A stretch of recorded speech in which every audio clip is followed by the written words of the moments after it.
Could you explain to our listeners a little bit more about why you feel that you were invited to, go to the Democratic National Convention and create content while there? Yeah, I don't know. I'm very happy to be going. I think maybe it's because I'm also a comedian. Maybe it's just a different twist in that I'm pretty blunt on my page with the way I present information with an obvious progressive bias, but in general, I like to just debunk misinformation and disinformation, which I think is probably really, really important because of who they're running against when it comes to the Republican campaign right now. They seem to thrive off of spreading misinformation and disinformation. So I think that's what I bring to the table is I feel like a pretty decent fact checker. And also because I am a lawyer, I can read through legal documents and cases and things like that and analyze them fairly quickly and bring that information to the public in a way that's digestible. I'm a little bit interested in how you're planning on making content while there. I already do a mix of content. I say I like to have the really snarky stuff with all the cuss words and all the F bombs, but I also intentionally do a lot of content that is family friendly, work friendly, because I do want to make sure that the information can be broadcast to a diverse group of people. And I'll do a mixture of that. Still the same thing, do a mixture. Try to definitely interview some politicians. I think it'd be fun to do some funny stuff and ask funny little questions to, just humanize these folks. But I also have some very specific things I want to ask and talk to these politicians about because being a lawyer in DC and I'm parked right outside of the Capitol right now, it's I definitely like to get into the nitty gritty of things and nerd out when it comes to talking about the law and regulations, case law and things like that. So if I have an opportunity to do that on I guess a more cerebral level with some of these folks, I would really like to do it. As a content creator, what role do you think that you can play in an election? But a lot of influence.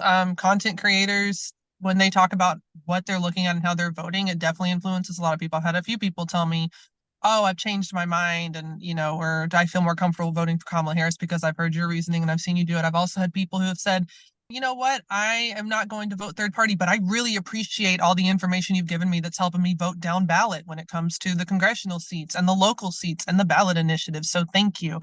And I think that's just an example of how no matter where you stand and no matter what your choice is and engaging in the democratic process, you can influence people in so many different ways and many different aspects and how they choose to vote or even engage in their communities or fundraise for their communities. Is there any plans that you have to kind of adjust the, feedback methods or ways of getting from your audience what they're interested in seeing from the convention? Or is it more like I'm gonna report on what I want to report on, and that's gonna kind of fall in line with what my audience is looking for?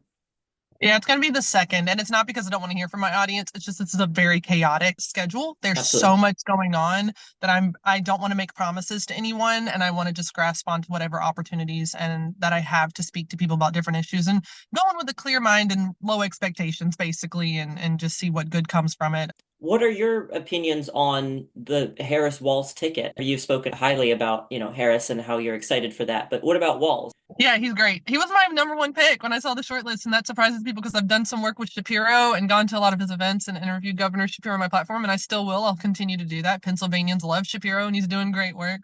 But Walls, oh my God, he's also bright and just some joy to come forth into all of this. And his policies are great. I think that he wants to feed hungry kids and make sure that IVF is protected. That's how his daughter Hope got here. And he's for reproductive rights. And he stands for so many good things. So yeah, I was very excited to see him on the ticket. Is there anything further that you feel is important or necessary to discuss that I missed on the topic of like content creators, including yourself going to the DNC, or things that you want to reiterate that, were glossed over a little bit too quickly?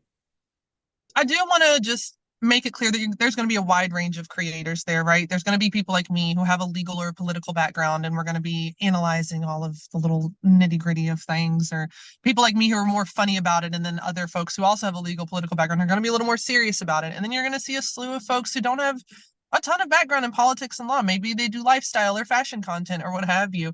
And I think that that is awesome. I think that that wide range is so great because people like, yeah, it makes sense that you're there. Okay, yeah, send a DC lawyer to the DNC. All right, cool, awesome. I'm glad to be there and do my part. But we have got to stop gatekeeping so much of politics and law. And I love seeing the variety of people and backgrounds and experiences that are going to be there covering this event because everybody's going to have their own perspective. And I'm just excited to see how it turns out.